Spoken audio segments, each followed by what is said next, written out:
Hello, my name is Jennifer Nobriga, and I want to do a quick little tutorial for you in Lightroom on how to use the radial filter.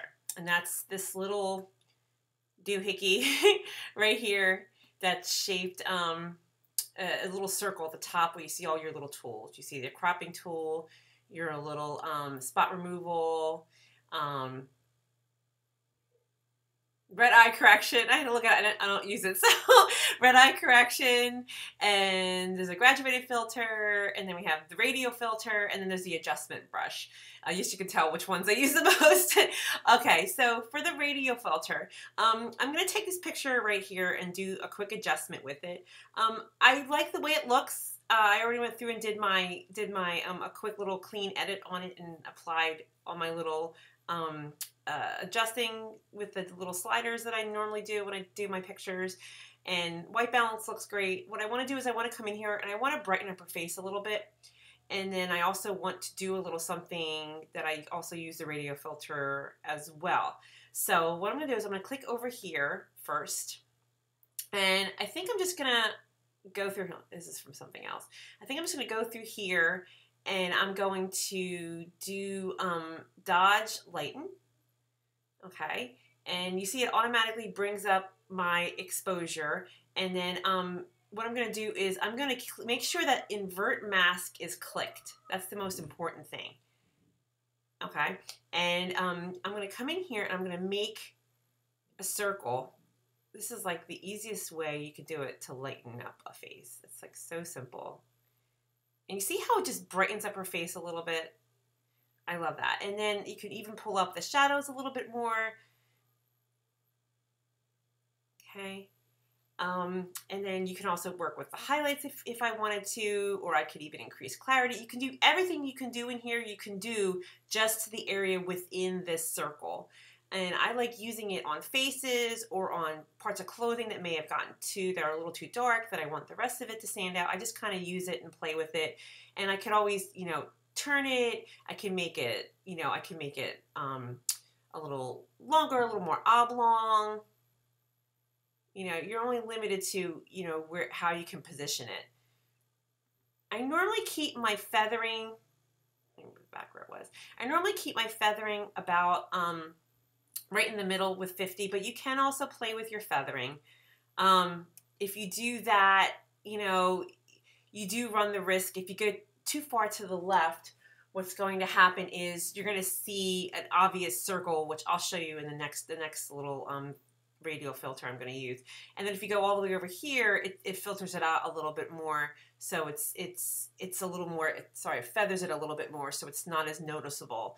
For this one, I'm keeping it right about at the halfway mark, right about 50, 57. I didn't do too much of a brightening, so it's still believable. All right, so that's that. Now I could just go to new. I'll just make this easy. I'll just click on new. And now we're ready to do something again. But this time, I'm going to use it to darken. And I like to do this in images. I'll use either an adjustment brush or the radial filter, depending on the image, what I can do with it. For this one, I'm going to click, uncheck the invert mask box. And I'm going to bring the exposure down about 30. I might adjust it a little bit, but I'll keep it there for now. What I want to do is I want to draw a circle around her. And I do this a lot in my images because what I'm going to do is I'm going to bring down the exposure around the circle, around the radial filter. So everything over here is going to go down, the exposure, and everything inside here is going to stay the same, which is what I want. Now I don't want to go too extreme with this, and I'll show you in a second what you can do. If I went down too far, it would be completely obvious. And I don't want that. So I'm going to play with it and bring it up a little bit. I just want to do just a real subtle difference. I don't know if you can hear my children in the background there trying to be silly. Okay, bring that down just a little bit, bring the shadows. And here we go. I'm going to show you with the feathering now the difference, what can happen if you go too extreme. Let's see if you can tell. I don't know if you could tell, it might be a little too subtle for you, but you can see you can see the obvious difference, how much lighter it is there. And if you want to just get a hang for the feathering, I can just show you right here. I really brought it down a lot, but I just really want you to see what the feathering can do.